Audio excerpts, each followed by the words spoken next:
Today, we will learn how to automatically remind people that they have tasks due. We will also learn how to automatically approve tasks that have been due for quite some time. During the last few sessions, we've devoted much of our attention to the Events tab in a User Tasks step. Today, we will explore the adjacent tab, which is the Escalations tab. This is where we will implement the requirements for our automations. Start by accessing the Streams Management area. Go to your Streams, select your stream, and click on your stream definition. Now, if at the last skill station you locked your stream, you would have some different options here, but I did not lock my stream the last time that I was editing it, so the only option that I have is to lock again. And as you may recall from earlier skill stations, the unlock feature allows you to make changes to the version that is in use, and we're the only ones using the stream right now, so that's fine. If you have a create new version button, you could use that as well. The create new version button allows you to create a new version of your stream, and this is useful if you need to make changes while your colleagues are using it. So in your stream, click on the review request step to open it. And in this user task pop-up, click on the Escalations tab. This is where we will be configuring our task escalation. We're going to create escalation conditions with these requirements.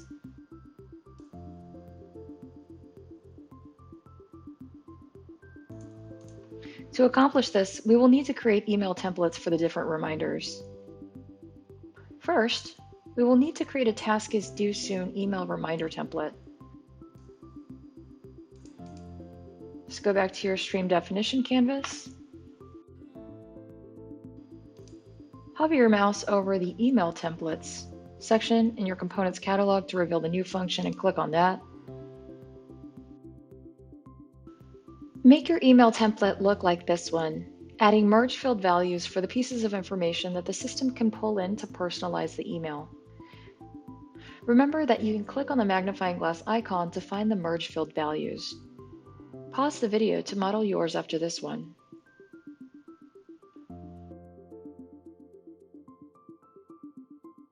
Now that you have an email template created for the email automation,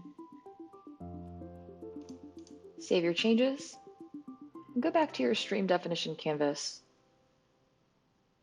Let's open the review request step, go to the Escalations tab to add our first escalation. Click on the Add an Escalation Rule button. If you configure the conditions so that the trigger is 2 business days after task creation, this will create an escalation trigger that will fire that number of days after the task was created. Now let's explore a few of the duration options that are in this escalation condition.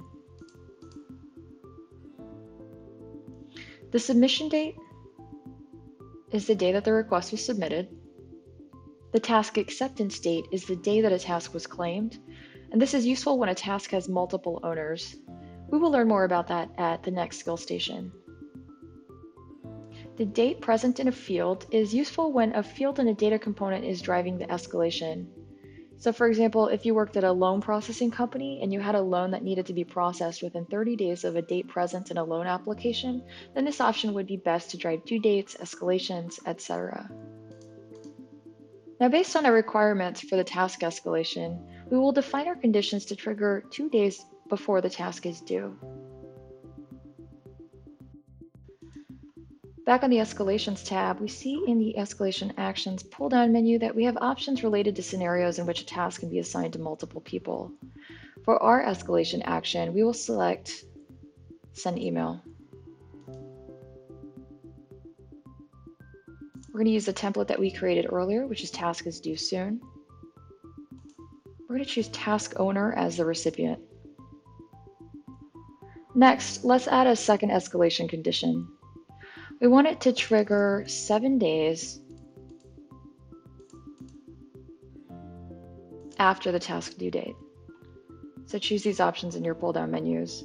And the escalation action that we want is autocomplete. For the completion action, leave Approve selected. And that's it. You now have 2 escalations configured. So save your changes. Save your changes to the stream. Let's lock the stream.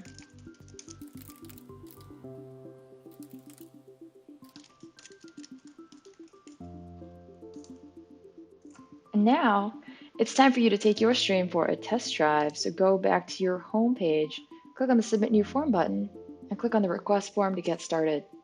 At the next skill station, we're going to learn how to add line items with subforms and child data lists.